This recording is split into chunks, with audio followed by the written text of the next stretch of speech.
Deporte Ilustrado, un podcast de literatura contemporánea. ¿Qué tal? Nuevo capítulo de Deporte Ilustrado. Estamos los de siempre y hoy está Yelén con nosotros. ¿Qué tal? Hola, ¿cómo andan? Y estamos con Liliana Colanzi, escritora boliviana, nacida en Santa Cruz en 1981. ¿Qué tal, Liliana? Hola, ¿cómo están? Todo bien, por suerte. Para arrancar, empezado yo. Como siempre, como arrancamos, ¿cuáles fueron tus primeros acercamientos a la literatura? ¿Cuáles fueron tus primeras lecturas?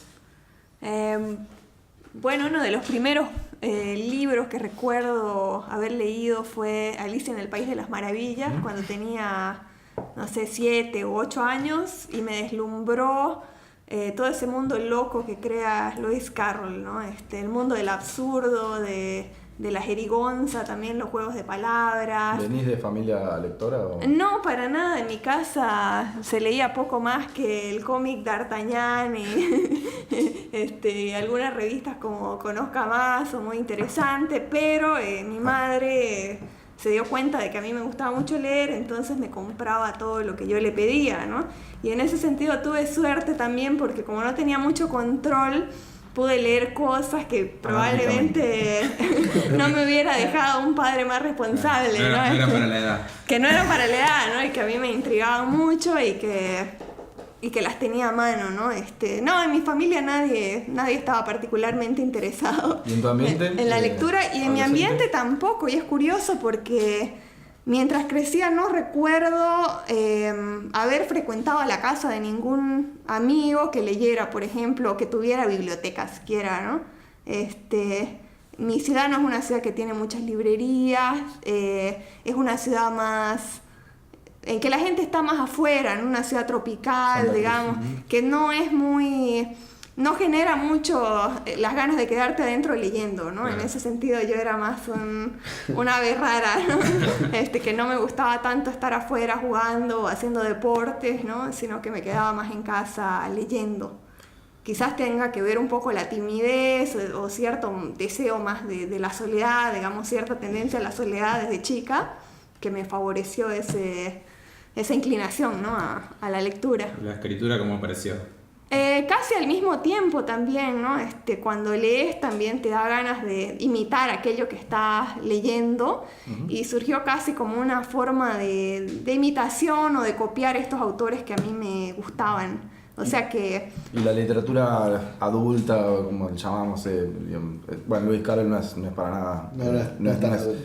Pero, por ejemplo, ciencia ficción y todo esta que te gusta mucho, que se ve en Nuestro Mundo Muerto, tu libro, ¿cómo apareció eso? Bueno, realmente no recuerdo, por ejemplo, el tránsito de lo que era una literatura para niños a una literatura para adultos, porque yo leí todo muy mezclado, ¿no? Lo estabas diciendo recién, de que pedías libros. Claro, que quizás no eran aptos para mi edad, pero por ejemplo, cuando tenía 10 o 11 años acompañé a mis padres al campo, ¿no? Al monte, porque mi papá trabajaba allí, y eran periodos largos, ¿no? De un mes, a veces 2 meses, 3 meses que pasábamos ahí. Y por ejemplo, en una de estas ciudades, en el Beni, estas ciudades pequeñitas, solo había una papelería, ni siquiera una librería, ¿no? Entonces yo iba todos los días y me compraba un libro nuevo, y me vendían lo que más o menos el librero consideraba que era para mi edad, pero llegó un momento en que se le acabó como al tercer día y me dijo, solo tengo esto, pero no es para vos, ¿no? Y era La Metamorfosis de Kafka, ¿no? Entonces yo tenía ahí como 10, 11 años y leí La Metamorfosis, que me fascinó, no porque entendiera las connotaciones filosóficas de la metamorfosis, sino porque me pareció fascinante la historia de un hombre que se convierte en un escarabajo, ¿no? Entonces capaz que por ahí ese fue mi primer contacto con una literatura, digamos, un poco más fantástica. Pero también recuerdo mucho como en mi casa sí se compraban muchas revistas y ahí sí entraban Conozca Más, Muy Interesante, había estos libritos que venían con estas revistas con colecciones de cuentos de ciencia ficción, sí. Por ejemplo los de Asimov, ¿no? Y ahí leí, por ejemplo, cuentos de Asimov que me volaron la cabeza y me fascinaron. Hasta ahora me acuerdo mucho de ese cuento, La Última Pregunta, que se trata de cómo los seres humanos van creando una computadora que almacena todo el conocimiento humano y al que le van preguntando por cada cosa que quieren saber, ¿no? Y llega un punto en que la única pregunta que no puede contestar esta computadora es la pregunta de cómo revertir la entropía, es decir, cómo detener la muerte de las estrellas, ¿no? Y bueno, el final, que a mí me parece tremendo, es este momento en el que la computadora pasa a otro estadio en el que ya casi no hay ni tiempo ni espacio, ¿no? Y ha acumulado estos saberes a lo largo de todos los siglos, y el ser humano, que ya ni siquiera es un individuo, sino es una conciencia general, antes de desaparecer, antes de que se acabe el universo, le hace la última pregunta a la computadora y le dice cómo se puede revertir la entropía, ¿no? Y la computadora pasa un tiempo indeterminado reflexionando sobre esta pregunta y finalmente responde: hágase la luz, ¿no? Y la luz se hizo, ¿no? Y me pareció genial la idea de que la computadora fuera Dios, ¿no? Claro. Que Dios fuera una computadora. Así que por ahí, quizás por este lado llegó mi interés por la ciencia ficción, pero no de una manera sistemática, porque yo realmente leía lo que cayera en las manos y lo que llegara a mi ciudad, que tampoco era mucho, ¿no? Y escribías, y vos publicaste, tenés 2 libros, 2 libros de cuentos, y lo publicaste hace unos años, tenés 36 ahora, a los 30 más o menos, 2010. Sí, el 2010 a los 29 publiqué Vacaciones Permanentes, y el año pasado Nuestro Mundo Muerto, que es mi segundo libro. ¿Y antes de eso venías escribiendo, pero con vista a publicar, o...? Sí, vos dijiste que trabajás mucho los cuentos, o sea que te toma un buen tiempo. Sí, antes de eso sí tenía muchos cuentos, algunos publiqué en antologías, pero son cuentos con los que no me siento tampoco muy identificada ahora, ¿no? De hecho, en algún momento quizás habría pensado incluso en publicarlos, me alegro de no haberlo hecho, ¿no? Porque son cuentos en los que ya no me reconozco mucho, pero sí, tenía cosas publicadas. De hecho llevaba diario también desde la infancia, ¿no? Llevé un diario hasta los 23 años, digamos, tengo cajas con eso que escribía, pero no publiqué sino hasta el 2010, ¿no? Y Vacaciones Permanentes, tu primer libro, siempre te preguntan, como Nuestro Mundo Muerto, tu segundo libro es más volcado a lo fantástico, siempre te preguntan cómo diste el paso o del realismo a lo fantástico, pero me interesa saber eso de que trabajás mucho los cuentos, y sobre todo vos creo que haces hincapié en alguna entrevista que me parece algo interesante, que es que los libros de cuentos tienen que tener una unidad. Sí. Que cosa que no pasa siempre. ¿Cómo vendría a ser eso? Bueno, por ejemplo, en Vacaciones Permanentes me pasó que empecé a relacionar todos los cuentos de manera que casi se puede leer como una novela, ¿no? ¿Pero eso conscientemente antes de escribirlo o tenías cuentos y No, sí tenía esta voluntad de hacer que dialogaran los cuentos unos con otros, de que hubiera personajes a los que se pudiera seguir de un cuento a otro, pero también que cada cuento se pudiera leer independientemente, sin necesidad de conocer el resto, ¿no? Que hubiera este doble juego, ¿no? Por ejemplo, eso fue algo que vi en este libro de cuentos de Junot Díaz, Drown, que creo que acá en América Latina salió como Los Boys. Su primero, ¿no? Que el que tuvo más éxito. Y también es algo que está en este libro de Dennis Johnson, Hijo de Jesús, ¿no? Que todos los cuentos tienen una misma atmósfera, pertenecen, digamos, a un mismo mundo y hay personajes que se repiten. Entonces fue un procedimiento similar el que utilicé en Vacaciones Permanentes, ¿no? Entonces por ahí se puede leer quizás como una novela medio fragmentaria, pero más que todo me interesaban que fueran cuentos que se comunicaran unos con otros, ¿no? Que uno quizás te iluminara un poco el siguiente, etc. Y bueno, ya nos metemos directamente en la obra en puntual. Lo que estuvimos debatiendo. Charlando, sí. Sobre porque nosotros discutimos todo, por eso Claro. Y lo que vemos, no quiero ponerme en crítico, analizar, pero hay como este común que vemos, son personajes en general que tratan de escaparse. Vos sitúas los cuentos, algunos en Bolivia, otros en Ítaca, donde vivís hace unos años. E incluso hay alguno en París, es como, siempre hay como esa necesidad de irse. Sobre todo son gente joven, que se va. Eso, ¿cómo lo ves? Creo que en este libro lo que me convocaba un poco era la idea de ¿En esto. vacaciones? No, en Nuestro Mundo Muerto. O estabas hablando de vacaciones. general. Sí. Bueno, para hablar de Nuestro Mundo Muerto, por ejemplo, creo que me gustaba la idea de estos personajes que están luchando con fuerzas mucho más grandes que ellos y que están peleando con estas fuerzas, ¿no? En algunos casos están huyendo de estas fuerzas. Por ejemplo, en el cuento La Ola, ¿no? Hay la imagen de una ola que está avanzando por esta ciudad y que tiene que provoca una sensación un poco fantasmagórica, ¿no? La relación con el padre, ella tiene que volver. O también la idea de personajes que están escapando de su origen, que están tratando de mutar, de convertirse en otra cosa y de olvidar ese lugar del que proceden, ¿no? O si no, otros personajes que, por ejemplo, no quieren confrontarse con sus miedos, ¿no? Y buscan otras salidas a eso. Entonces sí hay como una idea del movimiento, tanto como fuga, pero también esta voluntad de mutar, ¿no? De convertirse en otra cosa. ¿Y eso es lo que vos ves de unitario, digamos, en el libro? ¿O así como en Vacaciones Permanentes empezaste la unidad de la relación, ¿no? Entre las historias que uno puede ir encadenando?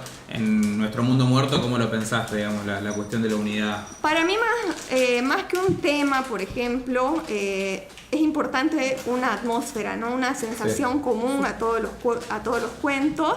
Y en este caso creo que tenía que ver un poco con un estado límite, ¿no? De la conciencia alterada. Por ejemplo, todos los personajes están en situaciones límites en los que en algún momento están perdiendo la sensación de realidad, ¿no? Sí.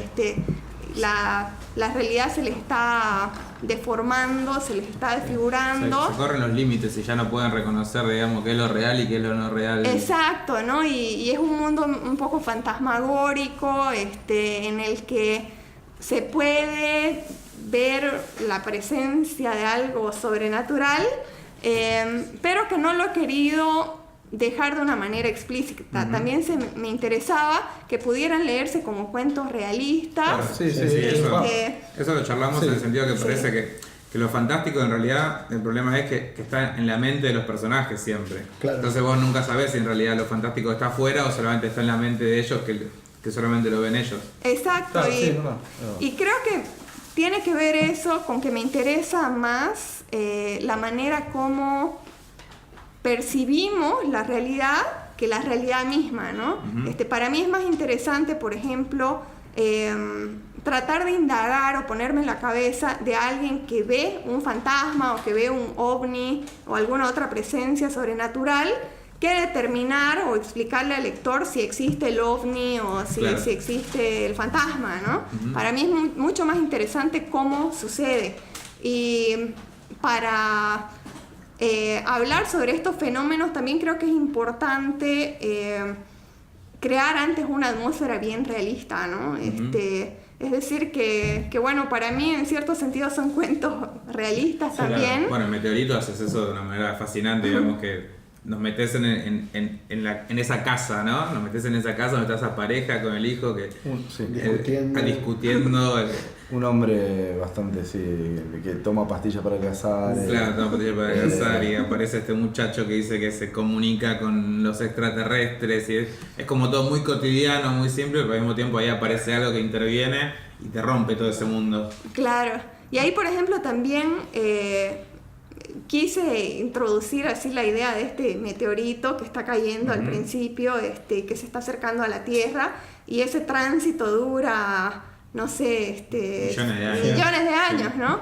De alguna manera también me interesa esos juegos con la perspectiva, ¿no? Está la pareja ahí peleando y es algo que transcurre en un periodo breve de tiempo, pero me gustaba darle esa perspectiva de lo cósmico. Claro, que se conecta con el tiempo cósmico. Y a mí en La Ola también me sugirió eso, ese cuento, no sé, pues, también como que sentí que La Ola en realidad era algo que le sucedía al personaje, chica que está estudiando y que quiere escribir y demás, pero sentí también como que la ola era algo que venía desde mucho antes, Sí. ¿no?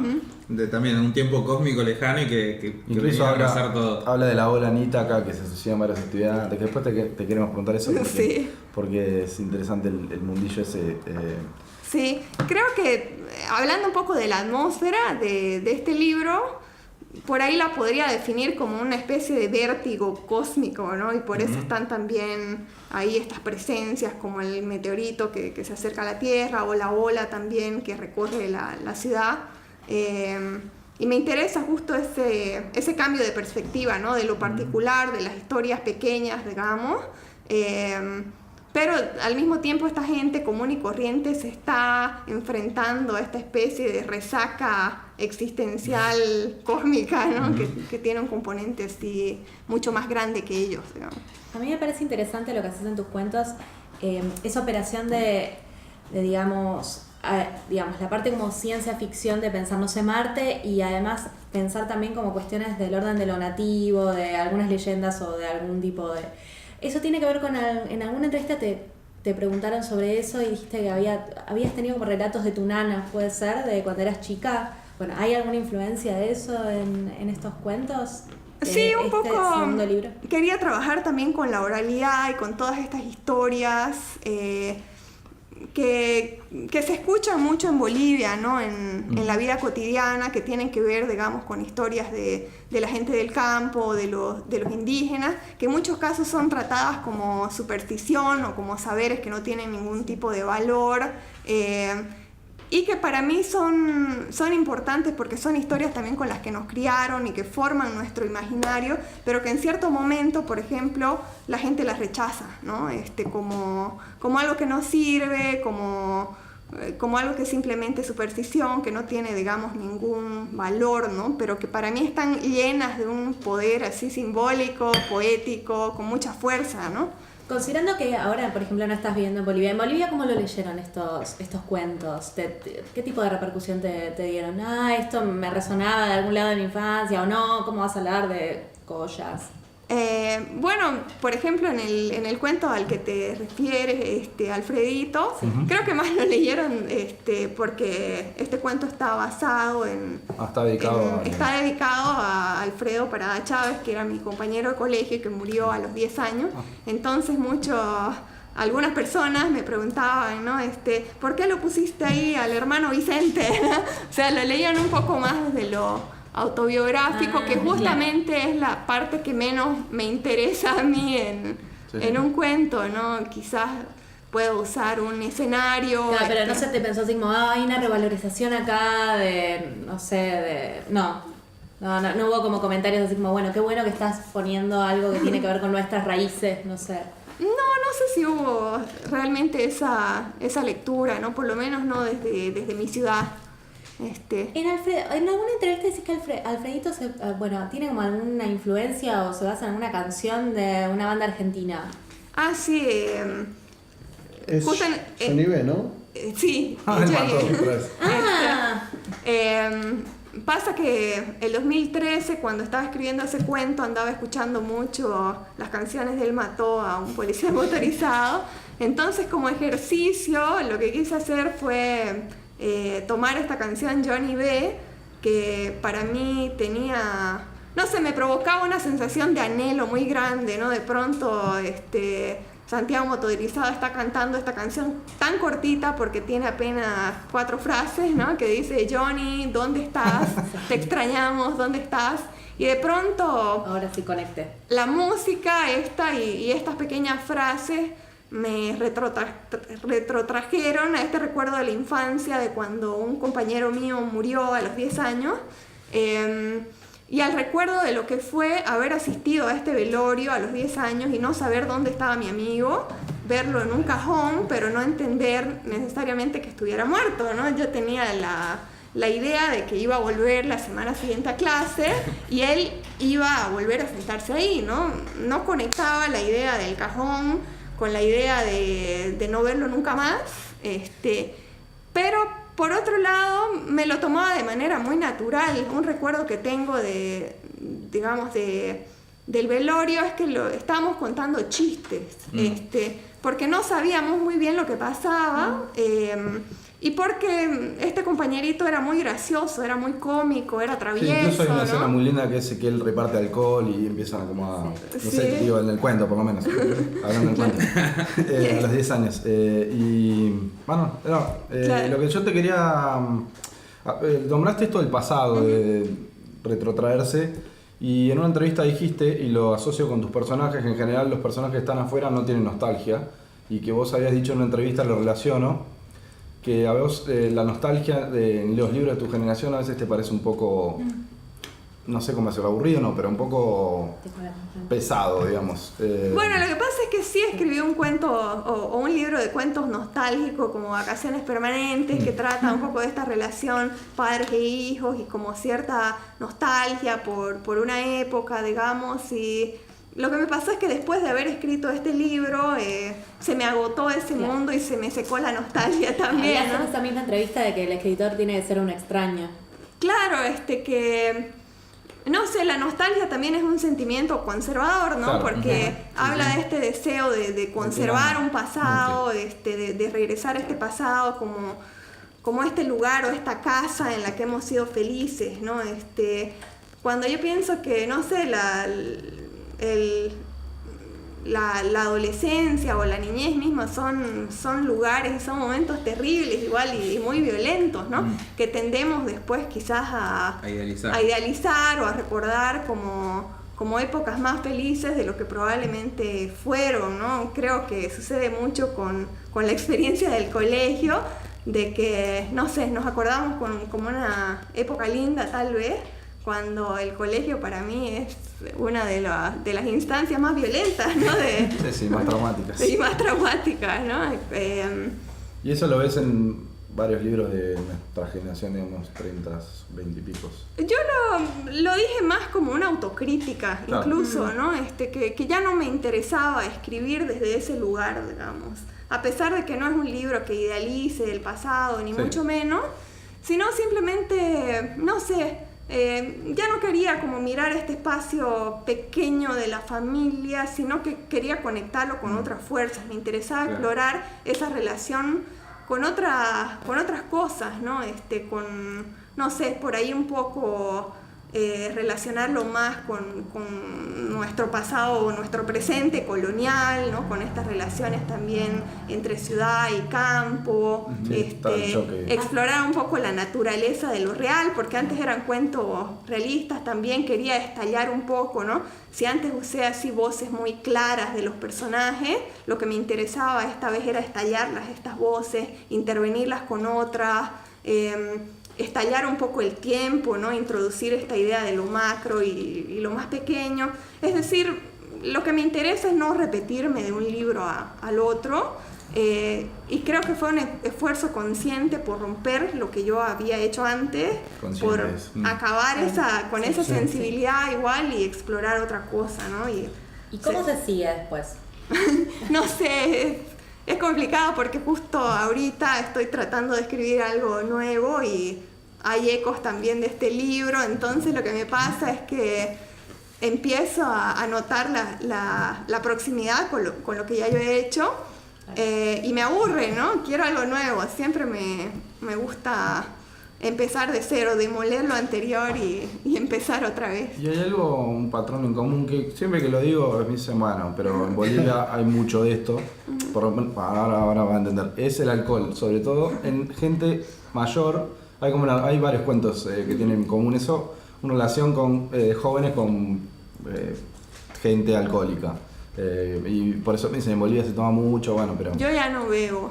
Claro, por eso hay un patrón, Sí, sobre creo todo desde el lado de alcohol, desde el lado traumático más que...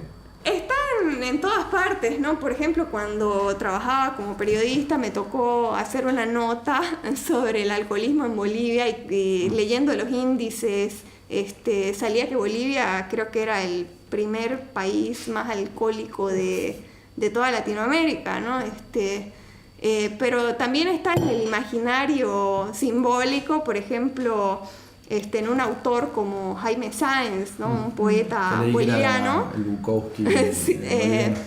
que es un poeta con, no sé, con una con un tinte místico, con una búsqueda espiritual a través de la vía del alcohol, ¿no? Que es una vía dolorosa que implica renunciar al cuerpo para acceder a otro estadio. Una especie de ascetismo, digamos, pero a través del alcohol. Pero a través del alcohol que involucra la destrucción del cuerpo, ¿no? Para acceder a a una vía de conocimiento, digamos. Entonces está incluso en nuestra literatura, ¿no? El alcohol como algo importante. Entonces sí, hay una relación sin duda es notorio con el alcohol, pero yo no veo. Me recuerdo de estar en Bolivia y que nos dieran a probar un destilado, un aguardiente muy fuerte que se tomaba como una especie de mate o medio caliente y era como una especie de no rito, pero como una reunión en la que todos estaban alrededor del mate. Me llamó la atención eso con una bebida alcohólica. Puede ser que, nada, no lo había visto como de ese lado, como de esa relación. No solo de alcoholismo, sino capaz como con otra profundidad, quizás con un poco más ritual, si se quiere. Claro, por ejemplo, si vas al Chaco, ¿no? Con los indígenas guaraní, la fiesta del carnaval, el arete guaso, tiene todo que ver con compartir la chicha, ¿no? Es también, bueno, eso es otra, claro. Tiene una importancia con los lazos, con los vínculos ahí de la comunidad, no es simplemente la idea, por ejemplo, de beber solo como puede haber en Estados Unidos, claro. ¿no? Que hay más una idea de beber como una forma de hacer comunidad también, ¿no? No sé, si pienso, por ejemplo, en la relación que se tiene con el alcohol en Estados Unidos, es algo mucho más solitario, ¿no? Un hombre que va a un bar y se sienta solo, no conversa con nadie y se emborracha solo. En Bolivia no se ve tanto eso, ¿no? Es algo mucho más social. Vos estás haciendo un doctorado, creo que estás en la tesis, ¿no? De Cornell, y justamente quería llegar a eso de Ítaca, cómo es la vida universitaria.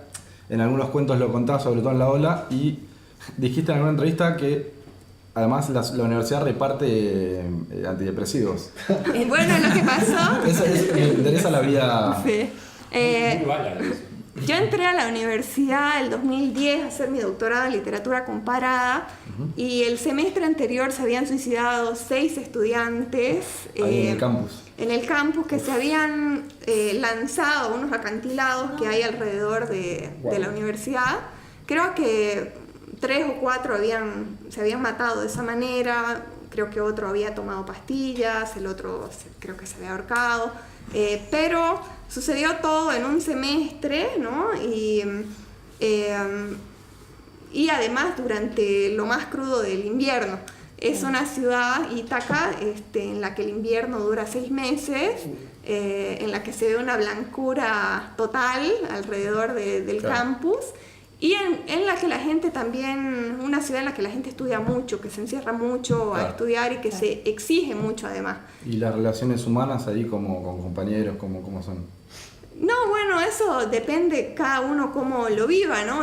Porque sí, digamos, es un campus grande con mucha gente, pero también hay la exigencia de estudiar bastante, ¿no? Entonces, justamente lo que pasó es que algunos estudiantes empezaron a entrar en una espiral depresiva, se suicidaron y eso contagió a otros, ¿no? Hay un efecto de contagio ahí. Entonces, cuando yo entré el 2010 a la universidad, estábamos viviendo un poco bajo el fantasma de lo que acababa de suceder y la universidad lo que trataba de hacer era evitar más casos de suicidio y por un lado nos traía conciertos para alegrarnos gratis o muy baratos. Por ejemplo, trajeron a Bob Dylan, ¿no? ¿Qué pasa con la UMA? Nos redeprimimos.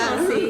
Trajeron Empiezan a matarse quizás. a la cantante MIA, trajeron a un DJ, etc. Y otra de las cosas que hacían era que cuando ibas al servicio de salud, al centro de salud, por un resfrío, tenías que llenar un cuestionario en el que te preguntaban cuánto te odiabas del 1 al 10. cuántos pensamientos suicidas tenías del 1 al 10, si creías que la vida no vale nada del 1 al 10, ¿no? Me Etcétera. recuerdo una serie que estoy viendo que es 13 Reasons Why, no sé si la llegaste a escuchar sobre el No. bullying en Estados Unidos. Bueno, habla del suicidio y de cómo la institución, en este caso colegio estadounidense, labura eso, el tema de cómo tratar de que no se suiciden los demás compañeros. Es llamativo, al menos porque es en Estados Unidos también. Claro, hay quizás una aproximación más institucional a la depresión, ¿no? Cuando raramente una depresión se cura, no sé, con un diagnóstico de un cuestionario que llenas en 5 minutos, ¿no? Entonces es un problema, creo, mucho más grande, mucho más complejo. ¿Y a que, vos el que aislamiento eso. te sirve, digamos, para escribir eso o te genera un poco de...? Bueno, a mí me dio también una crisis de insomnio y de ansiedad ese semestre y tampoco la pasé bien. Y creo que justamente mi libro de cuentos tiene mucho que ver con esa experiencia, a pesar de que solamente he hablado directamente de eso en el cuento La Ola, que comienza con esta historia de los suicidios. Me parece que ese es el estado de ánimo del libro, ¿no? Este estado de ánimo un poco, no sé, en que la idea justamente de lo real, de lo que es vigilia o sueño o pesadilla se va mezclando. Dormevela, ¿no? Se llama como el Sí. estado de confusión. Está ahí y viene de ahí, viene de esa experiencia, ¿no? Aunque es un libro en el que hablo mucho de Bolivia, creo que tiene mucho que ver con mi propia experiencia norteamericana y con lo que me tocó ver y experimentar en mi época como estudiante, ¿no? Esa sensación también de sin razón, ¿no? De desquiciamiento de alguien que se está exigiendo mucho. Claro. Y tu tesis es, vos me sabrás decir, robots, literatura, ¿cómo es? Animales, cyborgs y monstruos. En Latinoamérica. Sí. Contemporáneo. Sí. Y sé que viste a Buenos Aires y estás estudiando la obra de Rafael Pinedo, de Martín Castañet y al que más. Sí, Rafael Pinedo. Quería trabajar con Plop, pero al final sí. terminé escribiendo sobre Subte, que es su novela que transcurre en el Subte en un tiempo post-apocalíptico. Después con Los cuerpos del verano de Martín Castañet. Y con el Jorge Barón Visa, El desierto y sus semillas, ¿no? Que es la historia El padre de Raúl, ¿no? del padre y de cómo desfigura a la madre arrojándole ácido a la cara y de todo el proceso de reconstrucción del cuerpo de la madre, ¿no? Convertida en un monstruo. Y bueno, siempre te preguntan, pero hay una especie de conexión entre varios escritores latinoamericanos que están escribiendo fantástico, ciencia ficción. Y vos dijiste, por ejemplo, en una entrevista hablando específicamente de Argentina, que lo que te interesaba de la literatura argentina en particular es que el realismo nunca fue muy predominante, sino que hubo un juego siempre con lo fantástico. Sí, aquí la tradición ya tiene engranada, ¿no? el fantástico, que es algo que no se ve en el resto del continente y que me llama muchísimo la atención y que me parece además muy lúdico, muy liberador también, ¿no? Que esa tradición permita experimentar con lo real, digamos, que ya se parta de esta idea de la desfiguración de lo real, me parece increíble, ¿no? Que es algo muy característico de la literatura rioplatense. Y en ese sentido también, y conectando un poco con esto que decía Ale, del fantástico y cómo lo están trabajando contemporáneamente, no sé, pongo en relación quizás tu libro con los libros de Schweblin, que también trabaja el género, también un poco de este lugar donde vos no terminás de saber si el cuento es fantástico o no es fantástico, qué es lo que sucede. O también lo conectábamos el otro día con Lamberti, no sé si lo leíste, sí, de Lamberti. Pero me interesaba quizás una diferencia con y para traerlo a algo que habías dicho, ¿no? Hace un ratito. El tema del lenguaje. Me parece que vos trabajás, hay como cierta tendencia a una especie de lenguaje un poco más neutro, ¿no? En Schweblin o en Lamberti. Y vos como que trabajás como también más la diferencia de registros, esta intersección de voces, de trabajarlo desde otro lugar, un poco más de, no sé cómo llamarlo exactamente, pero de la mixtura, me parece. ¿Cómo lo pensaste eso? Sí, también me interesó esa intervención en el lenguaje, tratar de torcerlo, de desfigurarlo y de inventarlo también, ¿no? De crear un lenguaje diferente para cada voz.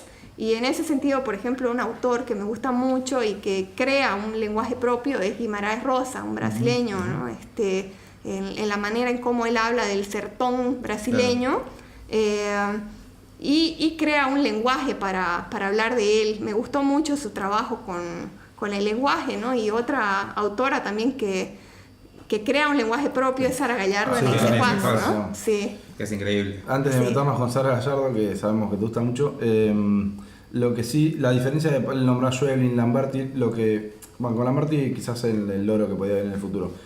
Hablo específicamente, pero vos sí tenés una locación en los cuentos, es decir, no transcurren en un sitio indeterminado. Eso, bueno, es, creo, ¿no? Sí, también una diferencia, sí. Y con respecto a Sara Gallardo, sabemos que te gusta mucho Ace Juaz, estuviste en Salta, ¿cómo es eso? Sí, bueno, hace 2 años cuando estaba aquí en Buenos Aires investigando algunas cosas para la tesis, me encontré con Federico Falco y nos pusimos a conversar y le conté sobre qué estaba escribiendo y me dijo, mira, has leído esta novela que se llama Ace Juaz de Sara Gallardo, te puede interesar porque también habla de un indio mataco, ¿no? Yo le conté que había escrito un cuento con un personaje que mata a un indio mataco y él me dice, Chaco, y él me dice, tenés que leer esta novela. Y al día siguiente entré a una librería y lo primero que me llamó la atención es que vi la novela en la mesa frente a mí. Entonces dije, buena señal. Y me compré el libro, lo empecé a leer esa tarde, apenas llegué a mi casa y no pude parar hasta que lo acabé, ¿no? Y al día siguiente volví a empezar y lo volví a leer, ¿no? Y me deslumbró, me pareció un libro extrañísimo, con un lenguaje muy poético y muy extraño, y también que mezcla por un lado lo indígena, la búsqueda espiritual, la búsqueda del lenguaje también, el paisaje, ¿no? Tiene una increíble relación ahí con el paisaje. ¿Y fuiste a Salta a encontrarte con...? Entonces, por un lado escribí también sobre Ace Juaz en mi tesis, sí. Y este año, ya estando acá, me largué a Salta para ver de hablar con los descendientes de Ace Juaz, porque lo que sucedió es que a fines del 2015 estaba buscando algo en internet y veo de pronto que Ace Juaz, que es el personaje, el mataco, digamos, el indígena Huichí, que es el personaje de la novela, me entero que había existido realmente y no me lo podía creer, ¿no? Entonces me contacté con un amigo que vive en Salta para que me investigara si todavía vivía este personaje, porque además me producía mucha curiosidad y mucha sorpresa que nadie más hubiera decidido entrevistarlo, ¿no? Claro. Y aparte sos periodista, ¿no? Sacaste tu lado. Claro. Entonces, este amigo se contacta a su vez con otro amigo que vive en Embarcación, que va a buscar a Ace Juaz, y desafortunadamente él murió el 2014, pero me dice, su hija todavía vive y puede hablar con vos. Entonces me fui a Salta, llegué a Embarcación y efectivamente la hija tiene una tienda de artesanías al lado de la carretera, y nos pusimos a conversar durante 3 horas, ¿no? Ace Juaz era un personaje, no diría famoso, pero sí conocido en Embarcación por su relación con la novela. De hecho, él hablaba de la novela de Sara Gallardo como mi libro, porque era un libro sobre su vida. No estoy segura de que lo haya leído, ¿no? En una entrevista que él da, en la única entrevista que se ha publicado con él, que es en una revista salteña. Él sí le preguntan si ha leído el libro y dice que lo ha leído por partes, ¿no? por ejemplo, lo que me resultó fascinante fue comprobar todas las coincidencias que existen entre la vida de este cacique Wichí y lo que está en la novela. Claro. Hay muchísimos personajes y situaciones que realmente ocurrieron y que están ahí en la novela, ¿no? Y lo que te dejó un poco impactada, por lo menos en la nota que escribiste para, no sé si un diario boliviano, Sí. unos chicos ahí fumando pegamento. Sí, eso fue terrible porque En después de conversar con Cristina Vega, la hija de Lisandro Vega y Secuaz, me llevaron a la misión La Loma, que es donde viven los wichís con los tobas y los guaraní. Y hay un problema terrible de drogadicción que empezó creo que hace unos 10 años más o menos. Todos los chicos están ahí afuera del colegio o en las calles fumando, aspirando pegamento a la vista de todo el mundo, y es algo que se ha salido totalmente de control porque son tantos chicos que ya no hay manera de contenerlos, ¿no? De controlarlos. Ya es una epidemia grandísima en esa comunidad, y me contaban que no saben cómo lidiar con ello, ¿no? Porque han llevado psicólogos, han llevado psiquiatras, y no funciona nada, ¿no? Y tiene que ver también con las pocas posibilidades de encontrar un buen trabajo que tienen, con el desempleo, ¿no? Con la pobreza. Es un problema estructural. Es un problema de marginalidad, básicamente. Exactamente, que no tiene, por ejemplo, una sola causa, ¿no? Sino son todos estos factores que están ahí en juego. Y que bueno, lamentablemente la novela de Sara Gallardo apuntaba ya a esta situación, digamos, de pobreza y de falta de oportunidades. Y de falta de oportunidades de los indígenas, ¿no? De la zona, y eso es algo que no ha cambiado, sí. Vos justamente lanzaste hace poco un proyecto editorial, ¿no? O sea, Dum Dum, que vas a editar en Bolivia la novela. Estaría bueno hablar un poquito de eso, cómo surgió la idea. Sí, se llama Dum Dum Editora, y estamos arrancando este año, de hecho en un par de semanas, con Eisecuaz de Sara Gallardo. Básicamente es una pequeña editorial que creé por el deseo que tenía de que se diera a conocer Eisecuaz en Bolivia, ¿no? Una cosa que me llama mucho la atención es que una novela como Eisecuaz, que a mí me parece deslumbrante, fascinante, no se conozca en el resto de Latinoamérica, y de hecho... Y no se conoce mucho acá tampoco. Porque en realidad Sara Gallardo está como siendo ahora redescubierta. Sí. O sea, está descubierta, ¿no? Como Claro. los dos a la par. Sí, pero por ejemplo Sama de Di Benedetto es conocida y creo que está publicada también en otros países. Sara Gallardo no. Sara Gallardo no, hace pocos años que se la está volviendo a traer, digamos, a escena. De hecho, Exacto. la trajo Piglia con... Por eso vos entras a la librería y estaba porque la editó el Congo de Plata, me parece, ¿no? Sí. Sí. La reeditó. Así que no nos extrañaría que allá nos haya Bueno, y es leído. como una apuesta revalorizar algo que... Sí, para mí fue la idea de compartir un texto que me maravilló y tener ese placer, por ejemplo, de que otros descubran lo mismo y tal vez se sientan interpelados de la misma manera que a mí me sucedió, ¿no? Con el libro. Para mí eso es lo mejor que tiene el oficio de editora, que es la posibilidad de compartir una lectura que te ha gustado mucho con los demás, ¿no? En ese sentido es mejor que el oficio de la escritura, que muchas veces... Solitario, sí, no lleva relaciones... O es más angustioso, ¿no? En cambio, la edición es mucho más placentera en ese sentido, ¿no? Y estás trabajando con textos que te gustan y estás viendo la manera de que lleguen a otra gente y es una manera también de intervenir en el debate, de proponer algo, ¿no? ¿Y la escena ya de editoriales en Bolivia? Precisamente por estos días también se está lanzando otra editorial que está creada por dos escritoras, Magela Baudoin y Giovanna Rivero. Se llama Mantis, como la mantis religiosa. Dijo el mundo. Y el sesgo que tiene esta editorial es que van a publicar solo mujeres, es una apuesta política, digamos. y están lanzándose con un libro de cuentos de la uruguaya Fernanda Trías y con unas memorias de Piedad Bonet. Así que sí, es como están surgiendo pequeñas editoriales. Por ejemplo, hace un par de años salió La Perra Gráfica, que tiene la particularidad de que los que trabajan en ellos son también artistas gráficos, ¿no? Entonces son libros muy hermosos, ediciones muy pequeñas de, no sé, 200, 300 ejemplares, serigrafiados, ¿no?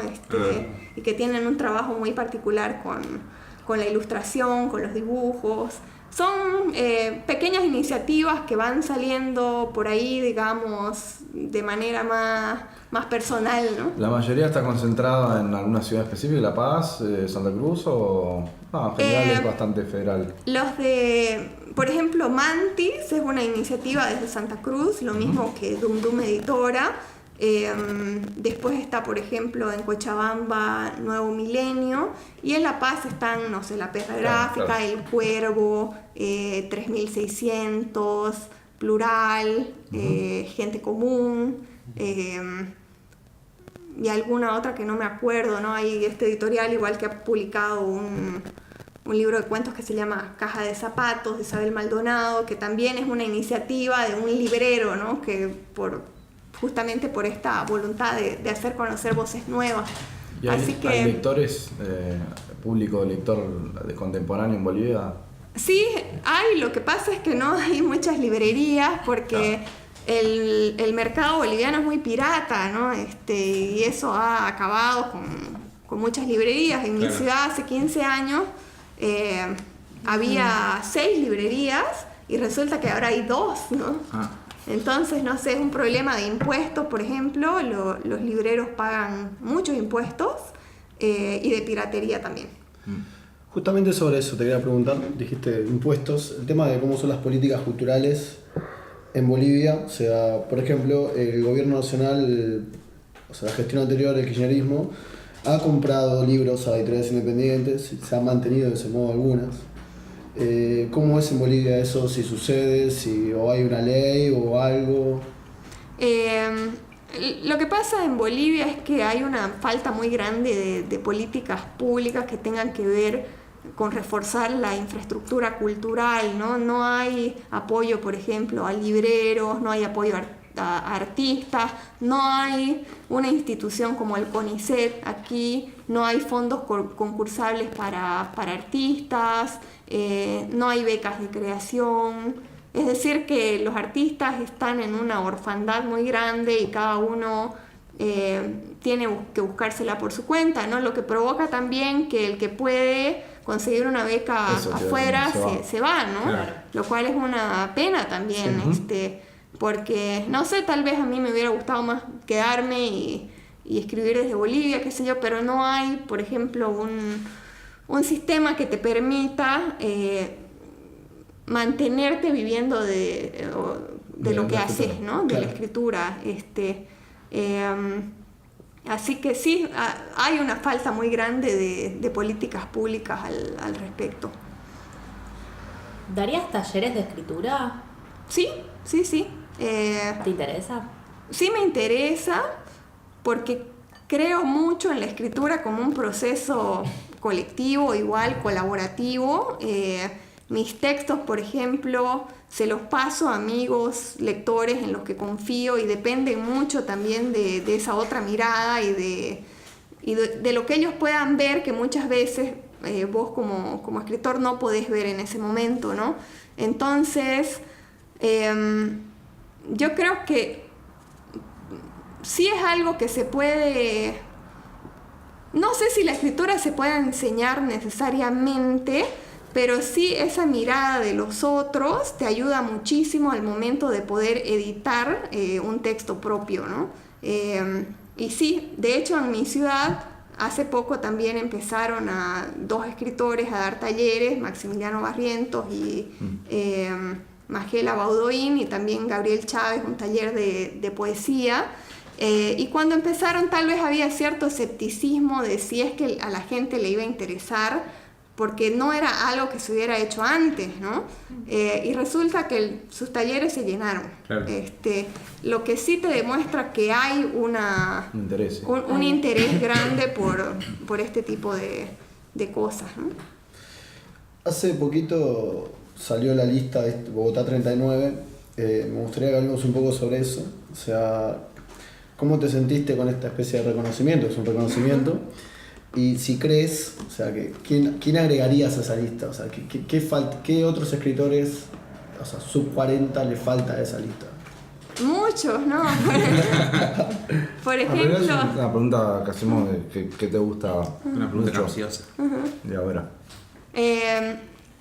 Por ejemplo, me parece que ahí no está una escritora que a mí me gusta mucho, como la mexicana Verónica Gerber, que tiene un libro increíble que se llama Conjunto Vacío, ¿no? En el que hay esta mirada desde la literatura, pero también relacionada con el arte, ¿no? Sí. Tiene este juego entre estas dos disciplinas que me parece muy interesante. También Alia Trabuco, que es una chilena, o Paulina Flores, que también es chilena, y que son voces muy potentes, y que me extrañó que... Muchos cuentistas, ¿no? Que no estuvieran... Nombraste una poeta. Nadie va, por lo menos lo que yo leí de nadie es poesía, o me estoy equivocando. No, Alia Trabuco es novelista. Entendí otra persona que... Muchos cuentistas, ¿no? Muchos cuentistas... voy a decir el boom, me encanta. Lo único es el florecimiento, escucha el podcast, todos los capítulos. No, pero el cuento tiene su... Es una discusión eterna, pero el famoso no tiene lectores, no sé qué, eso ya quedó desterrado de por sí. Y hay como una generación de cuentistas. Sí, a mí me interesa mucho el cuento y me gusta también leer mucho el cuento, y creo que ahora mismo, si hablamos más allá de las listas, hay escritoras como Mariana Enríquez o Samantha Schweblin, ¿no? Que escriben cuentos también a los que les va muy bien, o sea que a mí no me interesa mucho la dicotomía entre cuento y novela, por ejemplo. Pero todavía está esa cuestión a veces, por lo menos en algunos críticos, o hace poco se había publicado una nota sobre Samantha, donde como que se le exigía la novela, digamos, claro, ¿no? Como parecería que el cuento es para empezar y después el escritor se define cuando logra la novela, ¿no? Lo cual se desterraría con la simple mención de Borges, digamos. Sí, y después... exacto. Claramente. Pero sigue como existiendo eso que vos llamás una dicotomía que en realidad no es tal, digamos, ¿no? Es culpa de los críticos que exigen cosas. En realidad es una reivindicación, digamos, como que el cuentista, digo, no necesito, no me interesa. Y vos, por ejemplo, lo próximo que pensás, ¿lo pensás en términos de largo, de novela, o estás anclada en el género de cuento ahora y querés explotarlo porque te sentís cómoda ahora? Nunca hablaría de comodidad porque siempre escribo desde cierta sensación de incomodidad, ¿no? Si hay algo que me provoca la escritura es justamente una especie de angustia hasta que está eso acabado, ¿no? Entonces siempre es algo incómodo, pero por ejemplo el cuento, que es un género que a mí me cuesta muchísimo, claro, ¿no? Eso.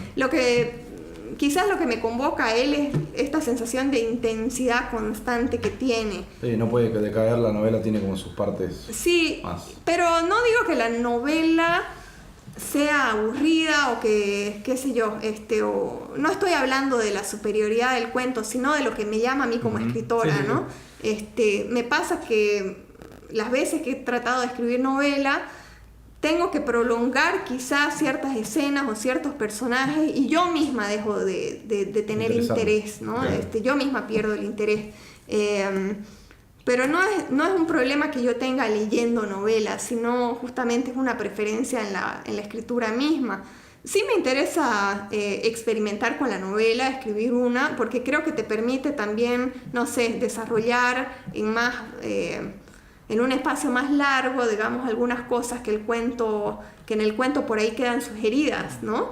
Entonces es otra respiración, te da otras cosas también Y sí me interesa, pero si no lo consigo tampoco pasa nada, ¿no? Lo que hago es tratar de escribir, o lo que estoy haciendo por lo menos, una novela, pero en que cada capítulo funcione como un pequeño cuento, ¿no? Para mí, si hay algo que me cuesta mucho es dejar abierta una situación, que es lo que sucede en una novela. En un capítulo tiene que dejar suspenso mínimo. Claro, una puerta abierta para lo que sigue, ¿no? Igualmente en tus cuentos también, a veces también hablamos eso sobre Falco, que a Falco, leyendo muchos cuentos, decíamos, Falco no escribe novelas porque con un cuento él concentra toda la historia que otros escribieran en 500 páginas, él te la escribe, claro, te la cuenta en 20. Claro. Y en tus cuentos sucede mucho una cuestión que, no sé si es por eso que no escribís novelas, pero digo, por lo menos en Nuestro Mundo Muerto, esta cuestión de relato adentro del relato, adentro del relato, ¿no? Como eso es muy interesante, sí, como lo trabajás, por lo menos en La Ola. En La Ola, en Chaco también aparece, digamos. Chaco. Eso me fascina. ¿Puedes hablarme un poquito cómo lo pensás? Sí, creo que parto de este deseo de hacer estallar el cuento en pedazos, ¿no? Si estoy contando una historia de una manera muy lineal, me viene este deseo de sabotearlo de alguna forma. Y para mí también la escritura tiene que ver con esta forma en que intervienen otras imágenes, otros tiempos, ¿no? De pronto estás contando una historia y salta al pasado, o salta al futuro, o hay quizás algo ahí con el tiempo, ¿no? Con la perspectiva. Entonces, sí, me gusta intervenir el cuento con, por ejemplo, anécdotas o voces, o no sé, o incluso flashbacks, ¿no? Que no sé, que quizás sigan un poco la lógica del sueño o la lógica del pensamiento mismo. No tenemos un pensamiento que va de A a B, etcétera, ¿no? Claro. Sino que continuamente estamos saltando, y el sueño funciona así también, ¿no? De pronto te conecta dos imágenes que tienen que ver con dos momentos diferentes, de pronto te ves, no sé, en la infancia, pero con una persona que conoces ya adulta, ¿no? Y tiene este extrañamiento, digamos, que a mí me interesa también para la escritura, ¿no? Para ir terminando, igual faltan unos minutos, pero por ejemplo Edmundo Paz Soldán nos decía que él no extraña, pero que últimamente lee mucho contemporáneo y que dejó un poco los clásicos. Vos imagino que lees mucho contemporáneo, que por ejemplo de lo último que leíste, si no sé, nos puedes recomendar algo. A ver, del último que leí, un libro que me gustó mucho fue El Nervio Óptico, de María Gainza, que es una historia muy fragmentaria igual, de una mujer que va... ¿De dónde es, perdón, María? Argentina. Perdón. Sí. Me la jugué. No, pobre María. Casi no sabe, Retírate del podcast. No tenía que haber apuntado. Y que de alguna manera le veo una relación con Verónica Gerber igual, y Conjunto Vacío, porque también tiene que ver con esta relación con el arte, ¿no? Es una crítica de arte, o una mujer que escribe sobre arte, pero que tiene pavor a viajar. Entonces no puede subirse a un avión para ir a ver, digamos, la Mona Lisa en el museo, y lo que hace es ir a estos museos de la ciudad a ver obras menores, digamos, que son las únicas a las que tiene acceso, ¿no? Entonces, como lo menor, una reivindicación ahí de lo menor, digamos, en el arte, y también tiene una manera muy, muy viva de narrar la experiencia con el arte, con los colores, todo eso que me pareció muy, muy novedoso. Y un libro de cuentos que me gustó mucho fue Monstruos Geométricos, de Denny Fernández, que tiene un cuento que se llama Astronauta, que es una especie de 20.000 leguas de viaje submarino, pero versión internet, ¿no? En este cuento la aventura ya no es, no sé, sumergirse en el mar, sino en la internet, ¿no? En la deep web, digamos. Sí. Que está muy interesante porque es una sensibilidad nueva. Y ahora, bueno, tu doctorado termina, ¿no? ¿Estás Ya en la terminó tesis? en ¿Ya terminaste la diciembre, tesis? sí. Y ahora volvés allá a Ítaca. En agosto Tenías un vuelvo. tema con, habías nombrado Trump o algo de la visa, no entendí muy bien. Sí, En la lo entrevista. que pasa es que la visa de trabajo Eso. generalmente tardaba 3 meses en salir, pero desde que subió Trump han puesto más Ahora dificultades. vas a dar clase. Sí, Ok. y ahora la visa tarda 8 o 9 meses en salir, entonces en algún momento pensé que no iba a llegar a agosto con la visa, pero justo en estos días salió, es decir que ya se resolvió, ¿no? Pero hay muchos colegas que están en la misma situación y todavía esperando a ver si les sale la visa o no. Es una dificultad extra, digamos. Bueno, muchachos, Estamos bien. estamos bien. Gracias, Liliana. Muchas Bueno, gracias. gracias a ustedes. Nos escuchamos la próxima entonces. Esto es el deporte ilustrado. Si tú lo dices. No está grabando.